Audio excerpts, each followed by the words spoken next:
탐사보도 전문 기자 김경래 최강 시사. 김경래 최강 시사 2부 시작합니다. 유튜브 라이브 진행하고 있으니까요. 유튜브에서 KBS 1라디오 치고 들어오시면 됩니다. 2부에서는요, 경제 얘기 좀 해보겠습니다. 지금 정부가 재정 확대 정책을 계속 얘기를 하고 있죠. 그래서 내년 예산 규모가 뭐 500조가 넘을 거다, 이런 기사들도 많이 나오고 있습니다. 여기에 대해서 뭐 재정 건전성, 한마디로 뭐 우리가 그렇게 재정을 확대할 여력이 되나? 뭐 이런 식의 지적들도 일부 있는 것 같아요.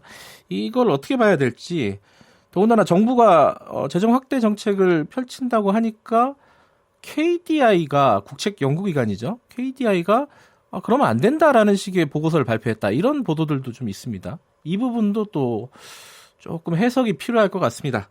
관련해서 주진영 전 하나투자증권 대표이사와 함께 얘기 나눠보겠습니다. 안녕하세요. 네, 안녕하세요. 오랜만이시네요. 네, 그러네요. 일단 지금 좀 여쭤볼게요. 네.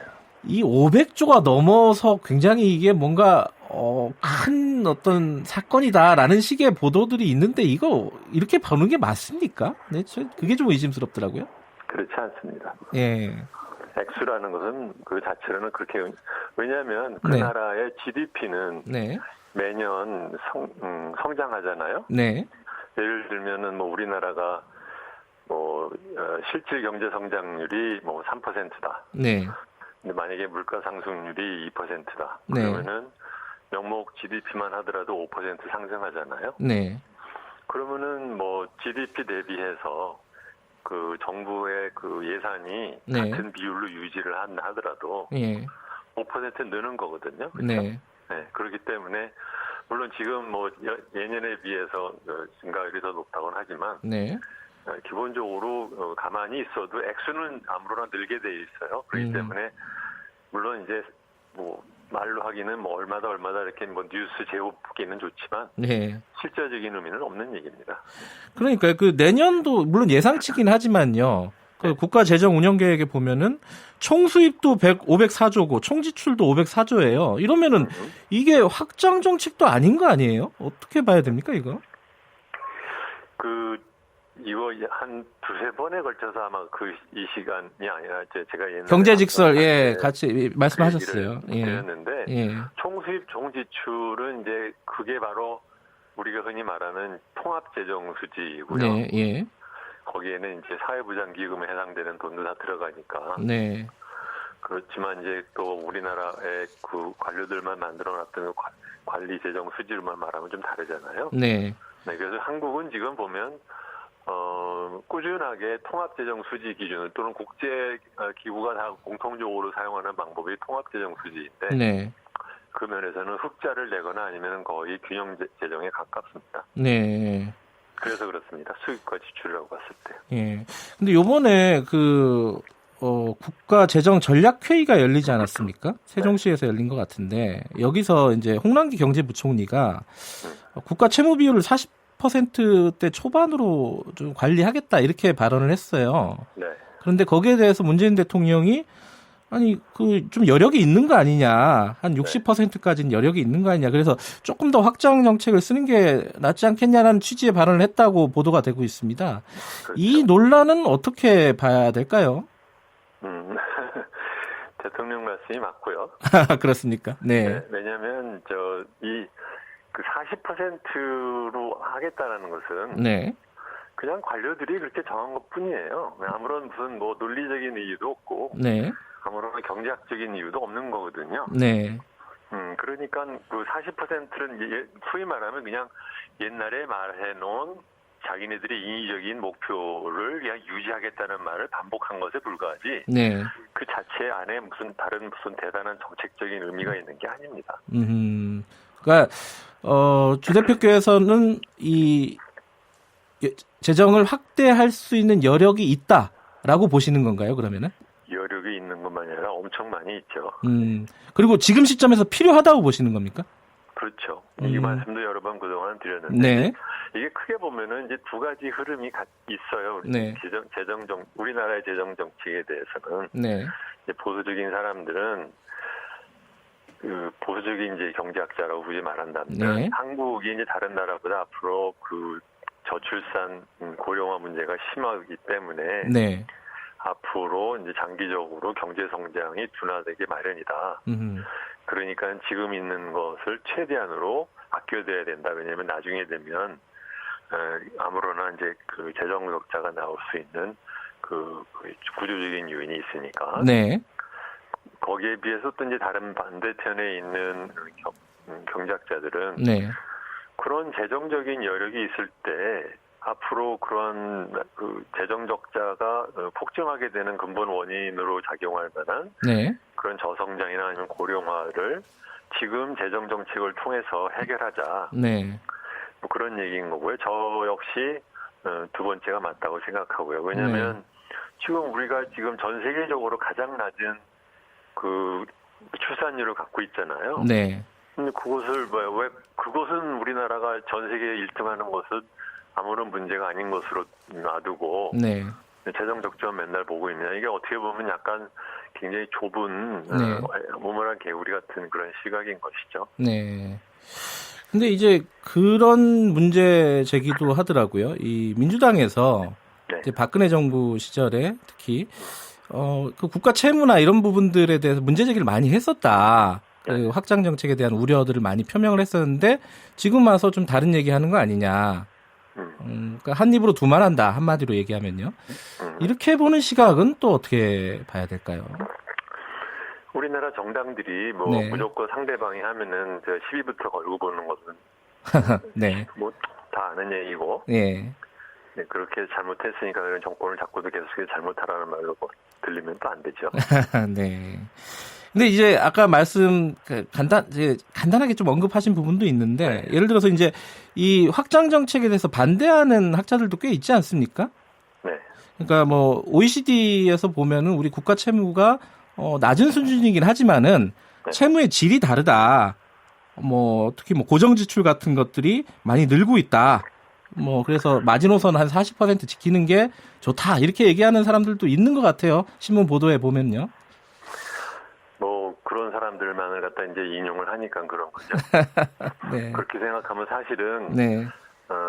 선진 국가에서 그 재정이나 또는 재정 적자에서 고정성의 그 비율은 예. 한국보다 훨씬 더 높습니다.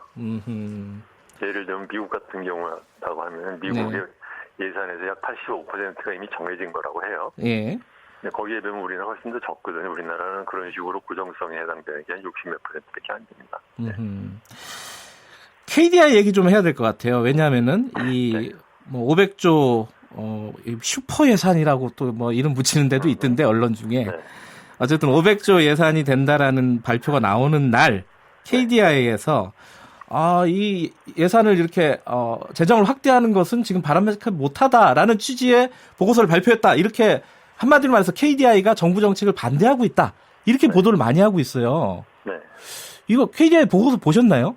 네, 봤습니다. 어떻게 그렇게 생각을 해야 되는 부분입니까? 어떻습니까?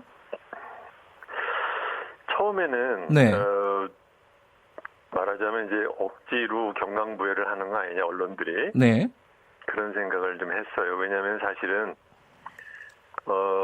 문재인 대통령이 재정전략회의에서 말하는 것은 기본적으로 올해 예산 수립에 대한 네. 지침을 말을 하는 거거든요. 네. 이제 어떻게 보면 이제 단기적인 얘기란 말이죠. 네. 그리고 지금 우리가 전체적으로 경기가 좀 부진하고 이제 심지어는 약간 하강 국면에 와 있다는 것도 사실이고. 네. 그런데 그 보도를 보면 그 KDI 보고서는 그냥 단순하게 굉장히 장기 성장 그 추계를 갖다 네. 그 성장 분석을 하는 거거든요. 그러니까 이제 약간 좀 전문적인 용어로 치면 네. 경제 성장의 장기 성장의 그 분해를 해서 네. 이 노동이 늘어난 것에 의한 부분은 얼마고 네. 자본에 의해서 늘어나는 것은 얼마고 네. 이 노동과 자본이 늘어나는 것으로도 설명 안 되는 경제 성장은 그건 뭐 기술 혁신에 의한 것이다라는 식으로 네. 나머지 우수리들 다 묶어 가지고서는 그것을 갖다 기술 생산 예. 증가다라는 식으로 하는 그런 영어로는 이제 그로스 어카운팅, 한국말로 하면 성장 회계라고 하는 네. 그런 방법이 있는데 그 KDI에서 말하는 것과 그 대통령이 말하는 이 재정 정책은 사실은 층위, 그 디멘션이 다른 얘기거든요. 그러니까 그 두 개를 갖다 묶어서 얘기를 하는 것이 안 맞는 거다라고 생각을 했는데 네. 제가 막상 이 인터뷰를 요청을 받고 네. 들어가서 보니까 조금 의심스러운 데가 있어요. 어떤 의심 말씀하시는 거죠? 그 보도 자료가 나온 것이 딱 마침 그 재정 전략 회의를 하는 날과 겹친단 말이죠. 네. 근데 그 보고서는 5월 말에 KDI에서 1년에 2번 경제 현안 분석이라고 하는 보고서를 낸 지가 지금 2년 됐는데 네. 1년에 2번 냅니다. 네. 상반기, 하반기. 예. 그래서 그 보고서가 5월 말에 나와요. 네. 그 보고서가 5월 말에 나온 것에 대한 보도자료는 작년은 5월 30일 날 했어요. 네. 근데 올해는 아직 보고서가 나오지도 않았는데 딱 재정전략회의에 맞춰서 5월 16일 날 낸 겁니다. 그래서 조금 좀 이상했고요. 이게 약간 좀 정치적인 의도가 있다, 약간. 네. 그런 느낌이 의심입니다. 네. 근거는 없는데 제가 보면 좀 의심스러운 구석이 하나 있고 두 번째로는 네. 그 내용을 봤는데 그 내용도 조금 좀 이상해요. 어떤 부분이요? 그 이제 아까 말씀드린 것처럼 네. 그 내용의 핵심은 이런 겁니다. 말하자면 2010년대, 그러니까 지난 한 7, 8년에 걸친 경제 성장에 대한 성장 회계를 만들어서 네. 분석을 해보니까 11년에 18년에 걸쳐서 실질 GDP가 2.4%가 늘었는데 네. 그 중에서 노동자의 수가 늘어난 것은 0.99, 물적 자본에 의한 거 0.8이고 그러면 이제 0.9 더하기 0.8이니까 1.7이잖아요. 네. 그러면 이제 나머지의 2.4까지는 어떻게 되냐면 그거는 생산성 증가에 의한 거다. 0.7%. 예. 이제 이렇게 정해놓고 나서 만약에 네. 물적 자본의 증가율은 그대로 0.8로 유지가 되고 네. 생산성 증가에 의한 것이 0.7도 지난 7, 8년에 걸친 것과 똑같다고 하면 네. 인구는 아무로나 줄게 되어 있으니 네. 앞으로 실질 GDP는 그 0.8, 0.7 더하고 거기다가 취업자 증가수는 예전에 0.9가 아니라 0.2니까 네. 다 합치면 1.7만 된다. 이런 얘기예요. 그러니까 무슨 얘기냐면 기본적으로 생산성 증가와 물적 자본 증가가 지난 10년간과 똑같으면 인구가 노령화됨에 따라서 노동의 증가율이 떨어졌기 때문에 성장률이 내려간다. 네. 그 얘기가 하나 있고 두 번째는 그런데 만약에 우리나라에서 이러고 저러고 해서 무슨 뭐 규제 완화를 하든가 뭔가를 해서 네. 그래서 생산성 증가가 더 높아지면 그러면은 GDP가 올라간다 이런 얘기 어떻게 보면 굉장히 단순한 수준의 그냥 얘기에 불과해요. 이거 정도는 그냥 막 거의 대학원생도 할 수 있는 얘기거든요. 네. 아무런 뭐 분석적인 내용이 거의 없는 보고서입니다. 네. 그런데 이 보고서 맨 마지막에 가가지고 예. 정책적 시사점이라고 하는 말에다가 네. 전혀 뜬금없이 딱 붙이기를 만약에 경제 성장이 둔화되는 것에는 순환적인 요인, 경기 순환적인 요인과 구조적인 요인이 같이 섞여 있는데 이것을 만약에 경제 성장률이 둔화되고 있는 것을 순환적인 요인에 의한 것으로 잘못 판단하면 재정 적자를 내서 적극적인 재정을 해봤자 소용이 없다 이런 얘기거든요. 네. 이거 역시 마찬가지로 어떻게 보면은 부처님 가운데 딸이 긁는 소리에 똑같아요. 이거 당연한 얘기입니다. 중요한 것은 지금의 우리나라가 갖고 있는 경제 성장률의 둔화가 얼마만큼이 순환적인 요인인지 얼마만큼이 구조적인 요인지를 분리해서 분석을 해서 네. 그러기 때문에 어떻게 하는 것이 좋다라는 것에 대한 얘기는 없이 이러한 전제라고 하면은 이렇다라고 하는 거를 집어넣어서 사실은 그냥 자기가 하고 싶은 말을 갖다 그냥 끼얹는 것에 불과한 그런 보고서예요. 네. 그러니까 결국은 말하자면 KDI에 전부터 예. 어떻게 보면 약간은 KDI의 거시경제실이 아까 말씀드린 거를 치면은 굉장히 보수적인 경제학자의 그룹입니다. 예. 그러니까 그 사람들이 자기들이 하고 싶은 얘기를 아무거나 하고 싶은 얘기를 예. 별 내용도 없는 보고서 뒤에다가 슬쩍 집어넣어가지고 한 네. 말이 아니냐. 그것도 5월 16일 날 대통령 재정전략회의 하는 날 네. 뜬금없이 그 보고서를 냈다. 그런 의심을 제가 그 보고서 내용을 읽고 나니까 더욱더 하게 되었습니다. 알겠습니다. 지금 이제 시점도 의심스럽고요. 네. 지금 이제 주 대표께서 말씀하신 내용도 거는 예. 별 것도 없는 거를 갖다 예. 원래부터 하던 자기의 그냥 고집을 갖다가 다시 했다, 되풀이했다. 그런 분석 얘기죠. 수준도 굉장히 단순한 건데 마지막 말미에다가 정책적 제안이라고 해서 하고 싶은 말을 그냥 쓱 집어넣어놨다. 그렇습니다. 예.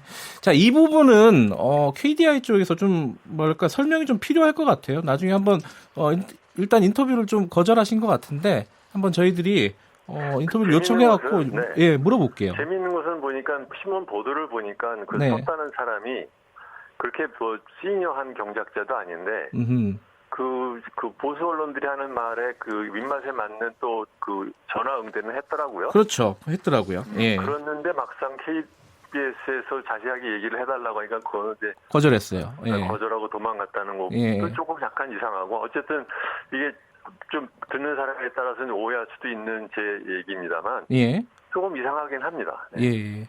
출장이라고 이제 거절을 했다고 하는데요. 어찌됐든, 주 대표님이 지금 제기한 의혹에 대해서 저희들이 좀 확인해 볼 필요가 있는 것 같습니다. 네. 오늘 말씀 감사합니다. 네, 안녕히 계세요. 예, 주진영 전 하나투자증권 대표이사였습니다.